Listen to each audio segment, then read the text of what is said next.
The moment before everything changes is usually silent. No applause. No headlines. Just a quiet second where life asks a question most people spend their entire existence avoiding. What will you leave behind when it's all over? For one man, that question became an obsession. He would go on to win Grammys, dominate charts, redefine music, and build an empire that stretched far beyond sound. But behind the success was something far more fragile.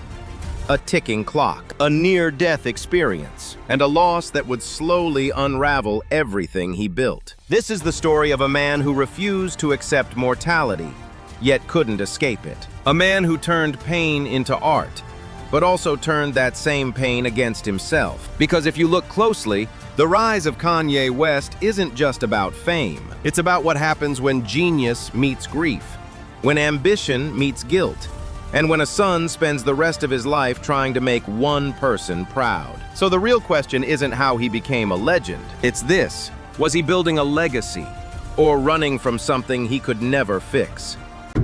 Kanye West. Before the fame, before the headlines, there was just a child watching the world closely. Not quietly, though. Even at a young age, Kanye West wasn't the type to sit back and blend in. He spoke his mind, questioned authority, pushed against expectations. And that wasn't by accident. It was taught. His mother, Donda West, was more than a parent. She was a professor, a thinker, and the kind of woman who believed her son's voice mattered, even when the world wasn't ready to hear it. That belief would become both his greatest strength and his most dangerous weapon. After his parents separated, life didn't settle into comfort. It shifted. Apartments changed. Stability came and went. But one thing never did: his mother's presence. Her influence wasn't loud, but it was constant, shaping the way he saw himself long before anyone else did. And maybe that's where it all started. Because when a child is raised to believe their voice has power, they don't grow up asking for permission. They grow up expecting to be heard. By the time he was a teenager, that expectation had already turned into action. Music wasn't just a hobby, it was an outlet, a way to translate thoughts that didn't quite fit anywhere else. While other kids were playing games, he was building something, experimenting with sound, creating beats, chasing a feeling he couldn't fully explain yet. At 13, he wasn't dreaming anymore. He was working, selling beats, learning production, studying music not like a fan, but like someone preparing to change it. Inspired by artists like James Brown and LL Cool J, he didn't just admire greatness, he analyzed it. There's a difference, but talent alone doesn't guarantee a future. And as he got older, reality started to press in. School, expectations, the safe path. For a moment, it looked like he might follow it, enrolling in college, studying English, staying close to the world his mother knew. But something didn't sit right, because deep down, he already knew.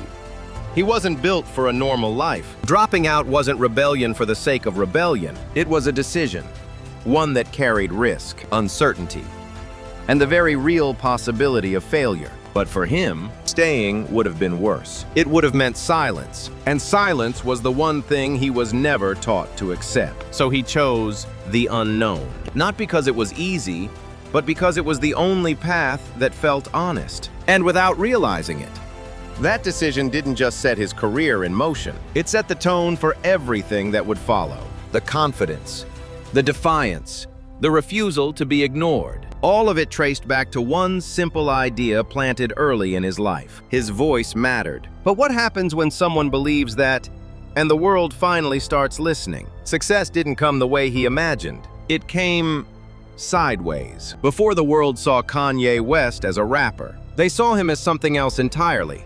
A producer, a behind-the-scenes architect shaping the sound of other artists. And for a while, that was enough to open doors, but not enough to fulfill him. Because he didn't just want to build the stage, he wanted to stand on it. Working with names like Jay-Z, he proved his talent early. His signature style, soul samples flipped into something modern, started to shift the sound of hip-hop itself. People noticed, but they still didn't believe. Not in him as a rapper, to them. He didn't fit the image. He hadn't lived the stories they expected. No street narrative, No hardened persona, just confidence and something to say. And in hip-hop at the time, that wasn't enough. So he waited, watched, worked, and slowly built a reputation that couldn't be ignored. By 2001, his production on The Blueprint helped redefine an entire era. It should have been his breakthrough moment, the validation he'd been chasing. But it wasn't, because even then, he was still in the background. And then, everything changed. One night in 2002, after leaving a studio session, his life almost ended in an instant. A car accident. Sudden. Violent. Unforgiving. His jaw shattered. Wired shut during recovery. For most people, that would have been the end of momentum. For him, it became the beginning of something else. Clarity. Because when you come that close to losing everything, the noise fades. Doubt doesn't matter. Opinions don't matter. Only one thing does: what you leave behind. And for Kanye, the idea of dying without a legacy was unacceptable. So he did something almost impossible. He recorded music with his jaw wired shut, through pain, through limitation, through a body that physically couldn't cooperate. He forced his voice into existence. The result was Through the Wire. Not just a song, but a statement, a declaration. This wasn't someone asking for a chance anymore. This was someone taking it. From that moment forward, everything accelerated. He wasn't just a producer trying to rap. He was an artist with a story no one else could replicate. A narrative built on survival, determination, and an unshakable belief in himself. And suddenly, the industry had no choice. They had to listen. But here's the part people don't always talk about. Near-death experiences don't just change your direction, they change your mindset. They turn ambition into urgency. They turn dreams into deadlines. And sometimes, they create a pressure that never really goes away. Because once you believe your time is limited, every moment starts to feel like it has to matter. Every move, every decision, every piece of work. So the question is, did that accident save his career? Or did it quietly plant the pressure that would follow him for the rest of his life? At some point, success stops feeling like a goal and starts feeling like a standard. That's where Kanye West found himself in the mid-2000s, not chasing greatness anymore, becoming it.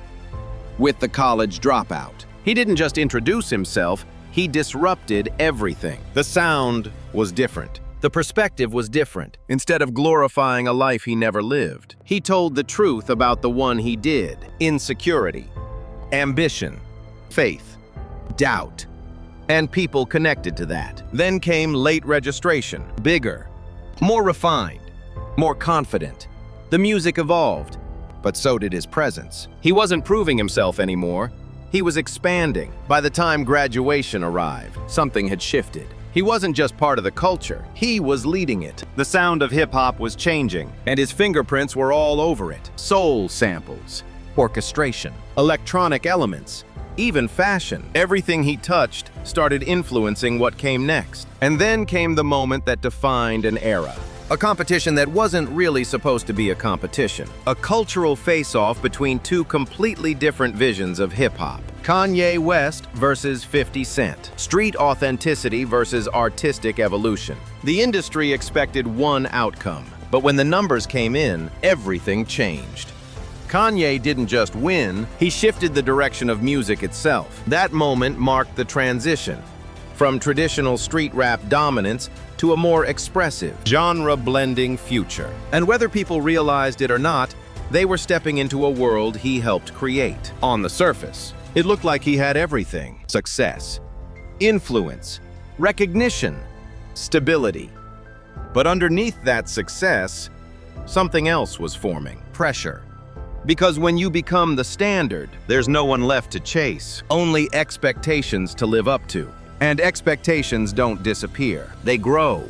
Every album had to be better. Every idea had to push further. Every move had to prove that he still deserved the position he fought so hard to reach. And maybe that's where the cracks began. Because the same confidence that built his career slowly started to evolve into something else. Something louder, more defensive, more demanding. It wasn't just about making great music anymore. It was about maintaining greatness. And those are two very different battles. From the outside, it still looked like a dream. But internally, the stakes were changing. Because when your identity becomes tied to being the best, what happens when that's threatened? Or worse, what happens when you start to believe it yourself? Sometimes, the most dangerous moments in a person's life don't happen in public. They happen in silence. For Kanye West, that moment came in 2007, when everything stopped. His mother, Donda West, passed away unexpectedly. And just like that, the one person who grounded him was gone. There are losses that hurt, and then there are losses that change who you are. This was the second kind, because she wasn't just his mother, she was his anchor, his voice of reason, the person who understood him before the world ever tried to define him. Without her, success didn't feel the same. It felt empty. What followed wasn't immediate chaos. It was something slower, quieter, more dangerous. Music became darker, more distant. 808s and heartbreak didn't sound like victory. It sounded like isolation, like someone trying to process pain they couldn't fully understand yet. And for the first time, the confidence that once felt inspiring started to feel unstable. Then came the moments the world couldn't ignore. The interruption of Taylor Swift at the 2009 VMAs. A few seconds that turned into years of backlash. Public opinion shifted overnight. The same man who once represented innovation now represented controversy. But that moment wasn't the cause. It was a symptom. Because grief doesn't always show up as sadness. Sometimes it shows up as anger, as impulsiveness, as a need to be heard, even when the timing is wrong. And as the years went on, those moments became more frequent. Interviews turned into outbursts. Confidence blurred into ego. Expression turned into confrontation. Behind it all was something people were only beginning to understand: mental health. When he was later diagnosed with bipolar disorder, it didn't explain everything, but it gave context. The highs, the lows, the intensity, the unpredictability. Still, understanding doesn't always lead to acceptance. To the public, he became polarizing. To some, he was still a genius. To others, he had lost control. But maybe the truth sits somewhere in between. Because what we were watching wasn't just a celebrity making mistakes. It was a man trying to carry grief, pressure, fame, and expectation, all at the same time. And doing it in front of the entire world. The problem is, when you build your identity on being strong, you don't always know what to do when you're breaking. So instead of stopping, you keep going, even when you shouldn't. And eventually, the question isn't whether the world turned on him, it's whether he ever had the space to heal in the first place. In the end, legacy isn't built in the spotlight. It's revealed in the quiet moments after everything else fades. For Kanye West, those moments are complicated, because no matter how you look at his career, through the music, the controversy, the influence, one thing remains undeniable: he changed everything. The sound of hip-hop, the direction of pop culture, the way artists express vulnerability, even the idea of what a rapper could be. His fingerprints are everywhere, whether people realize it or not. And yet, for all the impact he's made, the story has never really been about success. It's been about searching for meaning, for control, for peace. Albums like Donda don't sound like someone trying to prove they're the greatest anymore. They sound like someone trying to reconnect with their past, their faith, and the person they used to be before everything became so loud. Because at some point, the competition stopped being about other artists like Drake. It became internal. Him versus himself. And maybe that's the battle that matters most. Not charts, not awards, not public opinion, but whether a person can live with the weight of their own story. There's a moment in life where achievement no longer fills the space it once did, where success can't fix what was lost. And for Kanye, that loss never really left. It stayed with him, in the music, in the outbursts, in the constant need to create something bigger, something meaningful enough to justify everything that came before it. But here's the truth people don't always say out loud. You can build an empire, You can change an entire industry. You can become one of the most influential artists of your generation and still miss one person more than anything.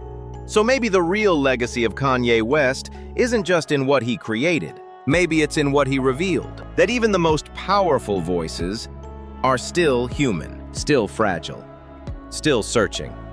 And maybe that's why his story resonates so deeply. Because it isn't just about him. It's about all of us, trying to make something meaningful before time runs out. So now I'll leave you with this. Do you think Kanye was shaped by his success or broken by what it cost him?